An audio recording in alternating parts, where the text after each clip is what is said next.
But some tragic news. 17 army Jawans, our brave soldiers, have been martyred in a terror attack that took place in Uri.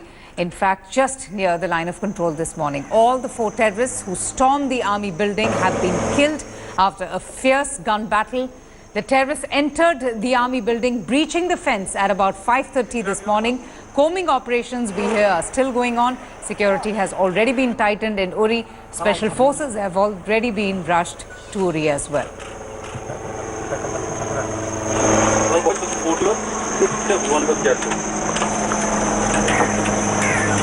A deadly Fidayeen attack was mounted by militants on the rear administrative base of an army camp in Uri. 17 soldiers have lost their lives in this attack, while 4 terrorists have also been gunned down. These militants had snuck from across the line of control and managed to enter this camp at around 4:30 in the morning. While there definitely will be an inquiry to ascertain how this attack took place and whether there was any security lapse, the point to remember here is that entire line of control was put on an alert ever since the attack in Poonch had taken place just few days back.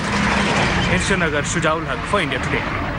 Behind me, this is the 12th Brigade headquarters of the army here in Uri. Uri is a town just near the line of control. It is the final town on the road which leads towards the Pak-occupied Kashmir, Muzaffarabad. You can see just in the visual, this is the army brigade here in Uri, and the suicide attack by the Fidayeen group of militants was carried out inside this brigade headquarters, where the 10th Battalion of Dogra was targeted.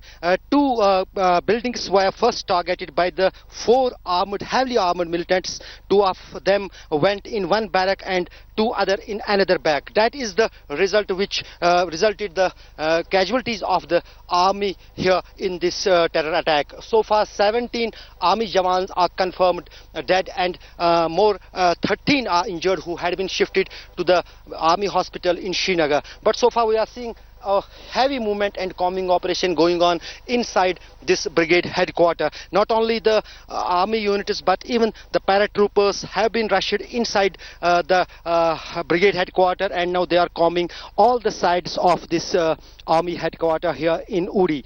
This is the one of the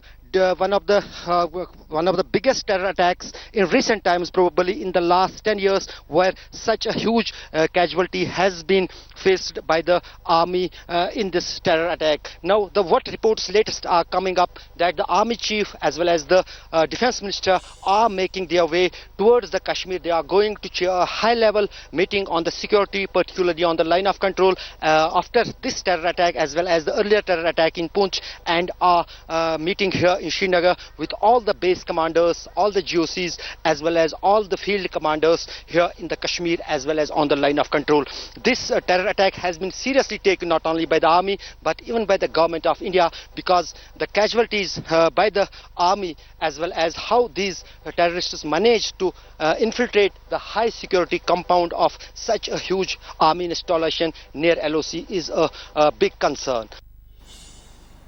Okay, we have with us now India Today's Ashraf Wani, who just sent us that report a short while back. Ashraf, we were just listening and seeing the area that came under militant attack. Now, this was a Fidayeen attack. You did mention about the combing operations. Just take us through the developments that have been happening and what exactly is going on. When is the defense minister expected to arrive with the army chief?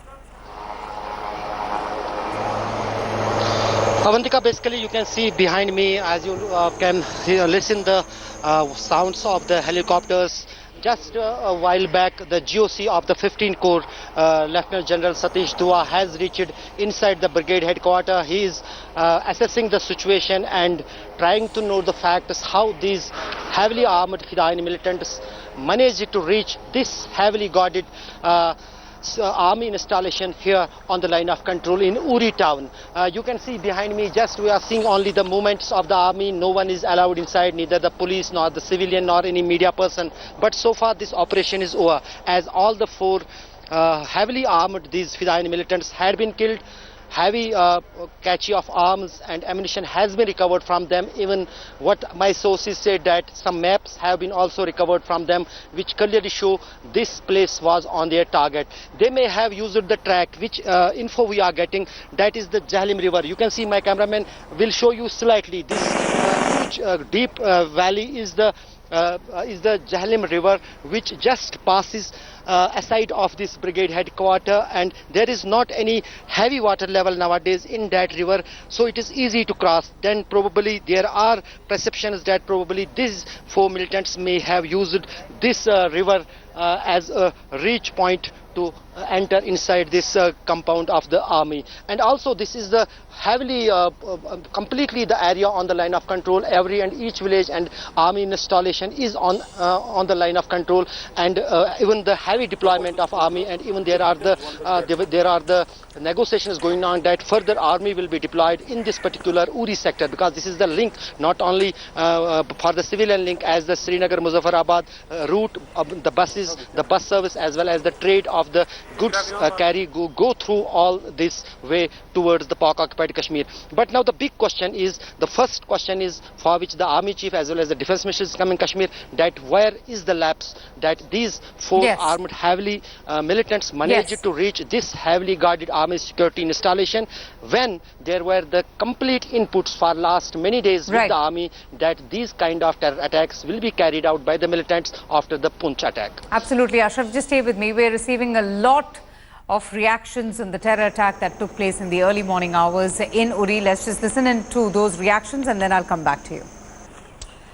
We have with us India Today's Ashraf Bhani. Ashraf, can you just tell us, in the last few months, in the last 3 to 4 months, we've seen the situation in Kashmir that still remains tense. But how many such attacks have taken place? How many attacks have been made against our forces? And just give us a sense of the seriousness, the kind of emergency that one can sense from the ground.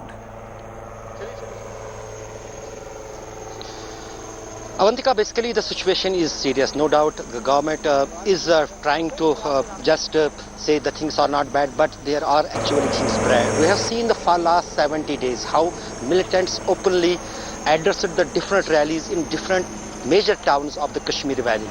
And that is a kind of prick which the militants across the line of control get a kind of moral boost. That is why we are seeing the series of infiltration bids, not only today but even for last 2 months. Many were filed on the line of control in which the militants got killed, but many managed to infiltrate. Even we have the ground reports that many infiltrators have made their way to reach the different towns of the Kashmir Valley, which is very concerning for the coming days. Even some foreign militants have reached to Sopore, Baramulla, even in South Kashmir. That is a big concern for the security agencies in the Kashmir, and that is why we were saying that the situation is worsening for last 2 months after the situation of the Kashmir was deteriorating. Now, what is the tactic? We have seen the videos, viral videos, which were coming out not only of the Hizbul Mujahideen, but even of Lashkar-e-Taiba, Jaish-e-Mohammed.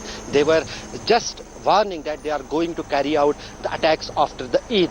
Probably this is one of them, and another was filed in the Poonch. But so far, going to this particular attack here in the Uri, I have one of the civilians with me. He just lives aside of this brigade headquarter. आप मुझे अपना नाम बताइए. अब्दुल अजीज. क्या आपने सुना, क्या हुआ था यहाँ? क्योंकि उड़ी जो है सबसे शांत इलाका माना जाता है, यहाँ पर बहुत कम इस तरह के आवाज सुने सवेरे 4:30 बजे के करीब. आवाज सुने हैं तो और कुछ नहीं हमने देखा. ये जो रास्ता है ये तो आगे कुछ गाँव में भी जाता है. इस रास्ते को जाता है 12-13 गाँव हैं. जैसे आगे कंबलकोट वगैरह, नीचे बहुत गाँव हैं. हाँ, तो ये रास्ता बंद ही कर दिया गया फिलहाल तो बंद ही है. तो फिलहाल बंद ही है ना. आवाज मतलब क्या सुनी आपने? धमाकों की आवाज सुनी? कोई पहले छोटे आवाज आए, फिर आया बड़े आवाज. हाँ, आपको क्या लगता है कि जिस अंदाज से, किस तरह से, क्यों यहाँ पर जो है, क्योंकि यहाँ शांत काफी इलाका माना जाता है उड़ी, तो इसको क्यों चुना गया है इस आतंकी हमले के लिए? इसीलिए चुना गया है कि इधर तो बिल्कुल ठीक ठाक है ना, हालात भी ठीक ठाक हैं. कोई आर्मी का भी वैसे तो कोई इतना रोल नहीं है बड़ा. तो पिछले 70 दिनों में जो कश्मीर में हड़ताल चल रहे थे, प्रोटेस्ट चल रहे थे, यहाँ प्रोटेस्ट हुआ था? वहाँ थोड़ा बहुत आर्मी की तरफ से तो कोई नहीं हुआ. अच्छा. हाँ बिल्कुल. की तरफ से किसी की तरफ से कुछ नहीं हुआ, बिल्कुल ठीक ठाक। Avantika, basically I want to give you a sense. This is the town which is being considered as most peaceful area in the Kashmir Valley. If we will talk of the Uri town, there was some kind of movement during last 60 days of unrest, but probably that is the reason that they have chosen, these terrorists have chosen this place to target, and particularly the army base here in the Uri. In fact, a very important meeting is also going on as I speak, and we are getting the visuals of the meeting that has been called urgently by the Home Minister Rajnath Singh. It's being attended by the Intelligence Bureau, the RAW Chief and some very senior officials of the Ministry of Home Affairs, just to understand what exactly took place and what led to that terror attack in Uri, in which 17 of our soldiers have lost their lives. So Rajnath Singh there, who is at the head of the meeting and just trying to understand the situation. Ashraf Wani is with us. Ashraf, we have been listening to various, reactions, experts condemning the attack and even raising many questions about just how an infiltration like this could have taken place, with 4 terrorists just barging into the army unit and firing indiscriminately. Yes, Avantika, this is the big question. Basically, there were so much claims from the army recent times that they have the full security grid on the line of control. They are filing all the infiltration bids, but probably the unrest during last 2.5 months in the Kashmir Valley has made these things very tough for the security agencies in the Kashmir Valley. And also, one of the important things, that the way in which the Kashmir situation was dealt by the government of India, there was no any breakthrough in this ongoing continuous unrest in the Kashmir Valley by neither by the state government nor by the center government, and probably that was a kind of frustration among the terror groups, and they tried to highlight the spot, make the media headlines. Today they succeeded in doing so, and also one of the experts were mentioning about the Pakistani Prime Minister's speech in the UN, that may be the timing which may have been chosen by the terror groups to just make this event to happen. And also now the big question is that if these infiltrators, these militants manage it, and also the part of a Fidain managed to reach this location just behind me, and very strategically important due to the security reasons, and also the highest army installation near line of control, and they can attempt and they can manage on other locations. That is why the army has been already put on high alert, not only on the line of control here in the hinterland, in the posts which are on the line of control, and probably this may be another clash point between India and Pakistan on the LOC. As we have earlier seen, there was a kind of ceasefire between India and Pakistan, but as we are seeing the anger among the field commanders here in Uri, as well as in the other units of near the line of control, and there will be a very tough time between India and Pakistan on the line of control also. And also very important will be the message the defense minister as well as army chief will give here in Srinagar or in Uri after their meetings with different commanders in the Kashmir Valley. That will be very significant, and probably now the time the time has reached where government of India as well as the army has to make their final decision how they are going to deal these crises here in Kashmir, particularly exactly. And we'll have to just wait and see as to what really will come out from those important meetings that have been called on an urgent and immediate basis by the Home Minister, and that visit being made by the Defence Minister and the Army Chief. We'll have to take a very short break right here. Stay tuned, we'll be right back.